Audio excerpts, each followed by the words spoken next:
Počeli su se zreliti žižule u Međimurju. Ovdje imam 3 sorte koje već imaju plod, pa ću vam pokazati kako plod izgleda, a na kraju snimke ću vam još pokazati jednu stvar koju možete isprobati ako vaša žižula još nema plodova.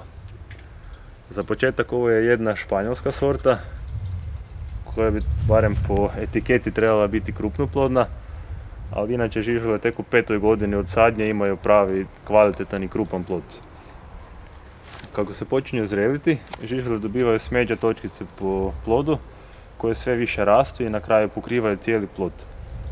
Neke sorte se mogu jesti dok su u ovom stanju još napola zelene i već su onda slatke, a ova sorta treba biti skroz smeđa i treba biti dosta smežurana, mekana i tad je sočna i aromatična i najbolja za jelo. Ovako izbliza izgledaju ove smeđe točkice na plodu. Ovo je tek početak bojanja, a s ove strane je skroz već posmeđio plod. Ali kod ove sorte to još nije zrelo. Idem pogledati ako mogu pronaći jedan zreli plod. Mislim da bi ovaj prilike bio.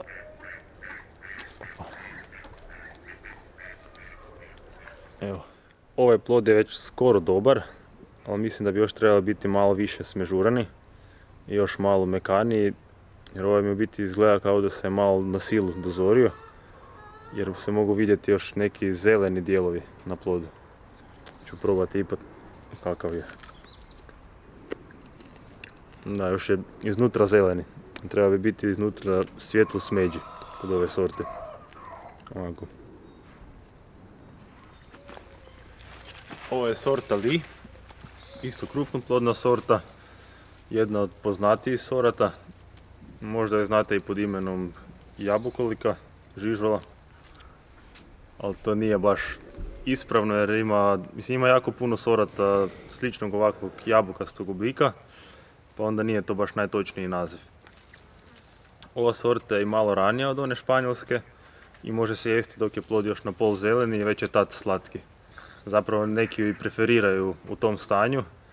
Mislim da se čak može jesti dok nije počela onak smeđiti, nego samo postala svjetlo zelena.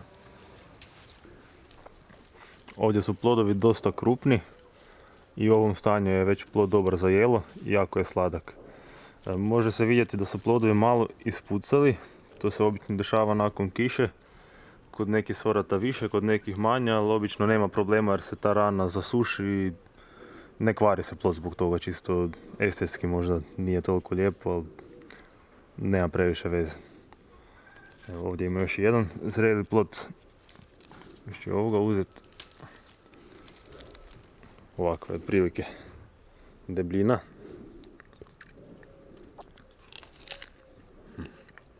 I ova sorta je već u ovom stanju izrazito slatka i dosta sočna. Evo. Se može. Nema baš toliko soka da je se mogao odsjediti, ali osjeti se. Inače bolje je žižula brati ujutro, jer tad su obično sočnije. Evo i zadnje sorte žižule. Ovo je okrugla žižula koja ima sitniji plod i isto kao kod one španjolske sorte jede se dok je već skroz smeđa, smežurana i mekana. Kod ove sorte bi trebao plod imati klijavu košnicu, pa ću moći uzgojiti podloge za cijepljenje. I uglavnom iz tog razloga sam je posadio jer okus mislim da i nije baš nešto. Ću probati ipak kakav je. Malo je kiselkasti, a jako aromatičan. Sad ovisi ko voli taj okus.